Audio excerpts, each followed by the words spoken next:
माँ, ये राधिका है, तुम्हारी बहू। राधिका गांव में हॉस्पिटल में नर्स का काम करती है। बस हम दोनों में दोस्ती हो गई और हमने शादी कर ली। राधिका, माँ के पैर छू। अरे चल हट नालायक। अरे मैंने क्या क्या सपने देखे थे कि तेरी शादी किसी अमीर घर में करूंगी और दहेज में लाखों रुपए लूंगी, और तू गांव की इस मामूली लड़की को मेरी बहू बनाकर ले आया। लेकिन बेटे की जिद के आगे सुनीता देवी मजबूर हो जाती है। राधिका सुनीता देवी को फूटी आंख भी नहीं भाती थी। तुम चिंता मत करो भाग्यवान, हम दोनों मिलकर अपनी बहू को इतना सताएंगे कि वो हमसे तंग आकर ये घर छोड़कर चली जाएगी। फिर हम अपने बेटे की शादी किसी बड़े सेठ की बेटी से कर देंगे, ठीक है? अगले दिन सुनीता देवी अपने बेटे का कमरा साफ कर रही होती है। तभी बहू के सामान में उसे एक बड़ी बड़ी मूंछों वाले आदमी की तस्वीर दिखाई देती है और उसके कंधे पर एक बड़ी सी बंदूक टंगी होती है। तस्वीर के नीचे लिखा होता है डाकू मंगल सिंह। ये किसकी तस्वीर है बहू? ये मेरे पिताजी की तस्वीर है। बस फिर क्या था। ये सुनते ही सुनीता देवी के हाथ पैर कांपने लगते हैं। वो भागती हुई सीधा अपने पति के कमरे में जाती है। अरे गजब हो गया जी, गजब। अरे क्या हो गया भाग्यवान? हमारी बहू एक मशहूर डाकू मंगल सिंह की बेटी है। हे भगवान, अब क्या होगा? क्या कहा? डाकू मंगल सिंह? अरे मर गए रे। सुना है वो तो बड़ा ही खतरनाक डाकू है, मारता ज्यादा है गिनता कम है।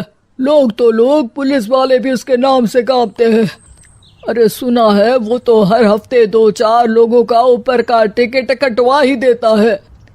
हे भगवान, अब हम क्या करेंगे? ये हमारे नालायक बेटे ने कैसी मुसीबत हमारे गले बांध दी। हाँ वो तो है, अगर हमने बहू को जरा भी तकलीफ दी तो उसका बाप मंगल सिंह हमें गोली से उड़ा देगा। अब जो मैं कहता हूँ उसे ध्यान से सुनो। तुम बहू से बिल्कुल घर के काम मत करवाना, और ध्यान रहे उसे किसी प्रकार की तकलीफ नहीं होनी चाहिए, समझ गई ना? और ऐसा ही होता है। अगले दिन सुनीता देवी रसोई में खाना बना रही होती है कि तभी, ये क्या माँ जी, मेरे रहते आप खाना बना रही हैं? चलिए हटिए, मैं खाना बना देती हूँ। अरे नहीं नहीं बहू, तू यहाँ क्यों आ गई? जा तू अपने कमरे में जाकर आराम कर, मैं खाना बना लूंगी। सुनीता देवी जिद करके राधिका को भेज देती है। फिर एक दिन, अरे फर्श पर कितनी धूल जमी है, माँ जी देखेंगी तो नाराज हो जाएंगी, मैं अभी यहाँ पोछा लगा देती हूँ। राधिका जैसे ही पोछा लगाने लगती है कि तभी उसके ससुर की नजर उस पर पड़ती है। बंसीलाल भागता हुआ वहां आता है। अरे नहीं नहीं बहू, तुम ये क्या गजब कर रही हो? बहू तो बेटी समान होती है, और हम ना अपनी बेटियों से काम नहीं करवाते। तुम आराम से बैठकर YouTube पर किड लॉजिक चैनल की सास बहू की कहानियां देखो। वो लोग ना बहुत अच्छी अच्छी कहानियां बनाते हैं। सच? आप देखते हैं? अरे मैं तो रोज देखता हूँ। शहर की बहू तो मेरी फेवरेट कहानी है। हाँ, ये कहकर बंसीलाल पोछा लगाने लगता है। इस तरह राधिका के सास ससुर सारा दिन उसकी खुशामद में लगे रहते हैं और उसे किसी महारानी की तरह रखते थे। कैसा लगा बहू? पिज्जा टेस्टी तो है ना? अच्छा, मीठे में क्या खाओगी बोलो तो? माँ जी, मुझे तो काजू कतली बहुत पसंद है, और उसके बाद 1 गिलास लस्सी मिल जाए तो मजा आ जाएगा। ये सुनते ही सुनीता देवी अपने पति को कोहनी मारते हुए कहती है, अरे सुना नहीं, बहू क्या मांग रही है? जल्दी से भागकर बाजार जाइए और सब खरीद कर ले आइए। हाँ हाँ भाग्यवान, अभी जाता हूँ। राधिका की तो 5 उंगलियां घी में थी। वो तो अपने ससुराल में मजे कर रही थी।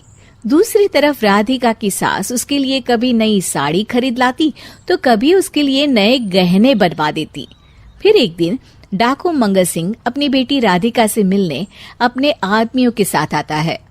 उन सबको देखते ही राधिका के सास ससुर डर के मारे कांपने लगते हैं।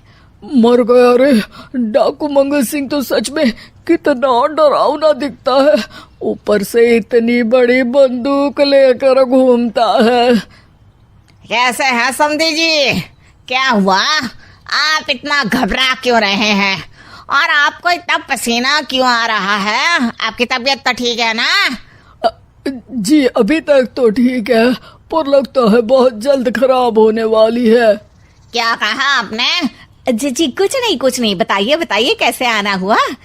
दरअसल आज आपके शहर में हमारी नाटंकी मंडली का प्रोग्राम है, तो इसी बहाने सोचा बेटी का ससुराल भी देखता चलूं। ये सुनते ही राधिका के सास ससुर हैरान हो जाते हैं। क्या कहा? आप नौटंकी में काम करते हैं? हाँ माँ जी, पिताजी डाकू की एक्टिंग बहुत अच्छी करते हैं, उन्हें तो कई अवार्ड भी मिल चुके हैं।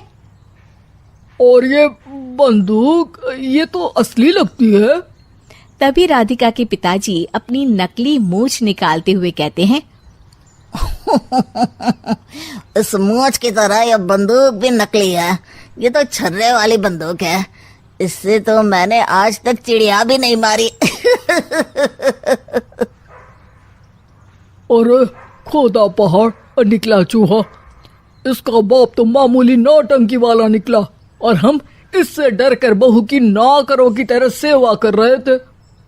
आपने सही कहा जी, इसके पीछे मेरे कितने पैसे खर्च हो गए, और काम कर करके मेरी तो कमर टूट गई सो अलग।